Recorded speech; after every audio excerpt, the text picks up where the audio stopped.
Next on Worcester News Tonight, police in Northborough need your help trying to find a man accused of assaulting female joggers. Plus, auctioning off a mall, who cast the winning bid for Worcester's Greendale Mall?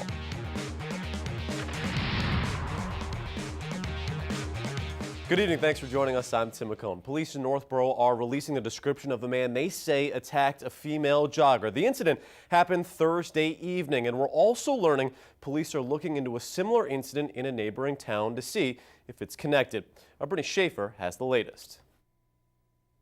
Even in a small community, you can't feel safe anymore. Northborough police officers are handing out hundreds of flyers in the area where a reported assault took place.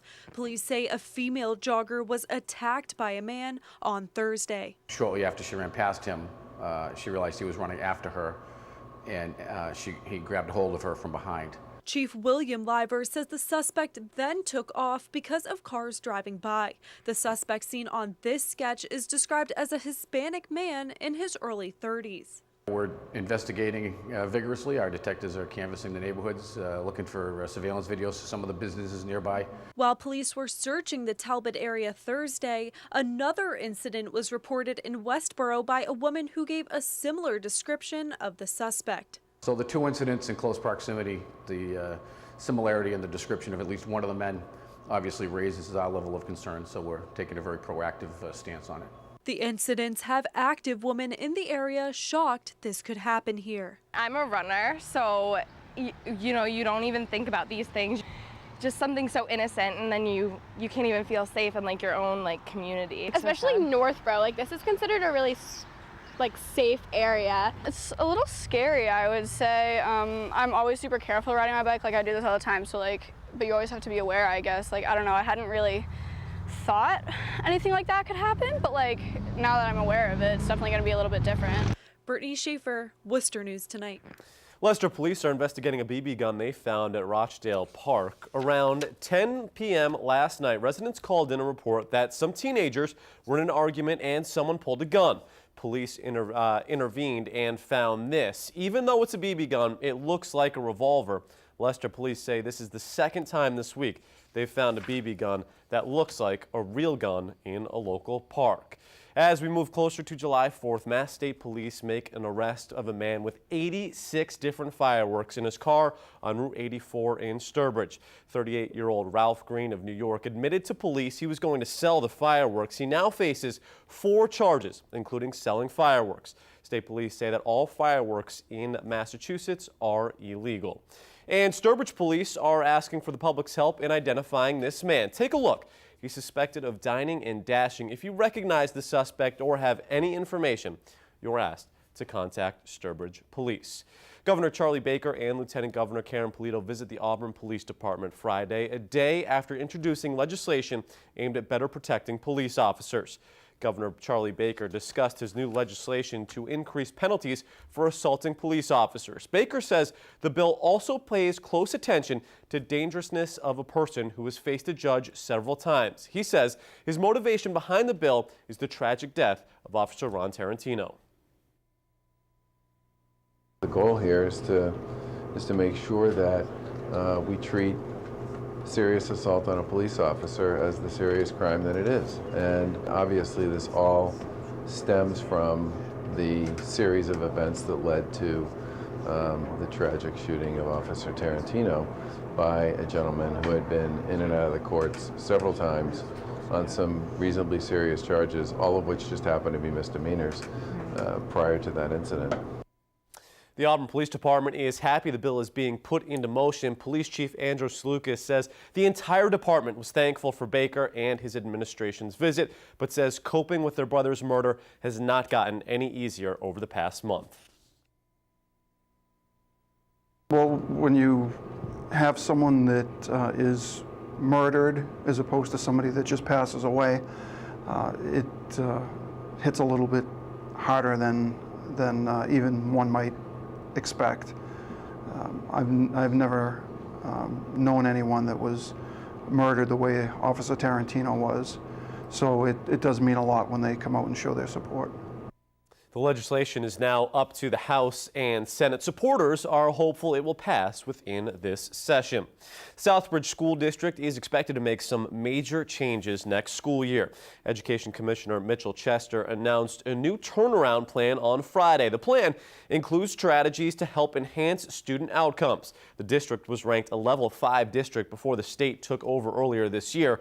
The new plan also calls for extended school days and changes to the district's collective bargaining agreements. Well, Worcester's Greendale Mall was set to be auctioned off Friday morning. The mall's lender filed for a foreclosure back in April after reports of financial trouble. Now, Patricia Nicholas was at today's auction and has the details. A handful of potential buyers turn out for the sale of Worcester's Greendale Mall. Auburn developer Mike O'Brien says he was hoping to reuse portions of it. It's very busy all the time. There's lines outside that Best Buy at 10 of 10 in the morning, and we like shopping here, and it's always been a good retail location to us. The 3,009 square foot shopping center was owned by Simon Property Group before they defaulted on a $45 million loan. Today, the only bid on the two-level mall was made by its current mortgage holder for $11.8 million. I'm not aware that they want to change any of the parameters of what's doing there, so stay the same as far as I know. The mall is located right off Interstate 190 in a railroad line. It features stores like Best Buy, Big Lots, and TJ Maxx. Some shoppers say it has gone downhill in recent years, but it's still significant for the city of Worcester. Not a lot of shopping in this end of Worcester, and I work in Holden, so it's handy to come down here. Let's keep the city of Worcester in one place. Let's make this one place a better place. Let's make it somewhere where everyone can go to and have fun instead of going to Blackstone or Natick. Let's have something in Worcester. Patricia Nicholas, Worcester News Tonight.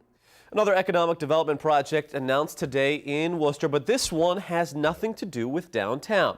The Lieutenant Governor joined city officials along Route 20 in Worcester to discuss plans to improve the sewer line. Currently, businesses are using their own septic tanks. Now the city will start work on a sewer line.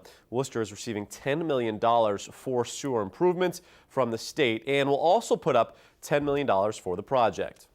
Sewer to a particular area like the Route 20 stretch, but it really is important in terms of opening up these parcels for economic development. The project is aimed at protecting the environment and sparking economic development along Route 20 in Worcester and Shrewsbury.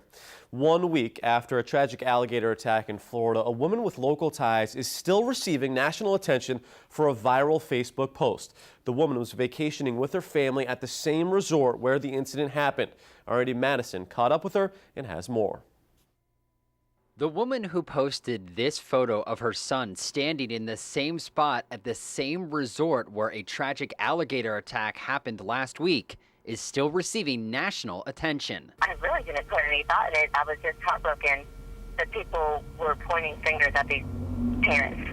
A tragic accident for a Nebraska family on vacation in Florida. Their child killed by an alligator at this resort near Disney World. An incident that gained national attention and a lot of reaction. I think if the blame were to fall somewhere, it'd fall more towards Disney, because I think that they should have known or had better patrolling procedures on the lagoon. We don't know what was going through their minds at that time, and me being a mother of 4, I'm the least judgmental person in the world. People shouldn't be pointing fingers at a difficult time like this. Jennifer Venditti Roy felt sympathy for the family. Originally from Spencer, her family was staying at the same resort. Before flying back to Mississippi, she posted this message on Facebook just to let everyone know they were safe and offer support for the family. It seems like everyone just wants to point fingers, and it's easy to do that. You know, it's easy. You forget about maybe what things people are going through, and I think we need to stop and pray for people and try to empathize with people before pointing fingers and trying to criticize. The post went viral and was shared all over social media. Many people echoing her message at the end of the post, judge less, pray more. Just like the child in the gorilla exhibit before it, the alligator attack sparked lots of debate about safety and parenting. Out of all the reaction to the tragedy, Roy's Facebook post is a message of support resonating with many parents. It just was hurting my heart to think that people are actually criticizing these parents at a time like this. It's just, I still can't even wrap my mind around it. having multiple children. I have 4. I'm ranging from 13 all the way to her age, and it's not easy. It's not easy. Andy Madison, Worcester News Tonight. For the second year in a row, the massive Comic-Con is coming to Worcester. The convention is this Saturday and Sunday at the DCU Center. The event includes stars, comic book creators, and vendors. People were at the center setting up Friday. The convention coordinator says there are activities for both adults and children. Like once you get in here, there's like an electricity. Like everybody's just excited to be here. They're ready to have a good time. They're ready to have fun, and everybody has that, that love of pop culture. So comics and movies and video games, that they're all kind of coming together and just this big celebration. And you've got all these costume characters, and it's just a lot of fun. The massive Comic-Con starts both days at 10 a.m. Tickets can be bought online or at the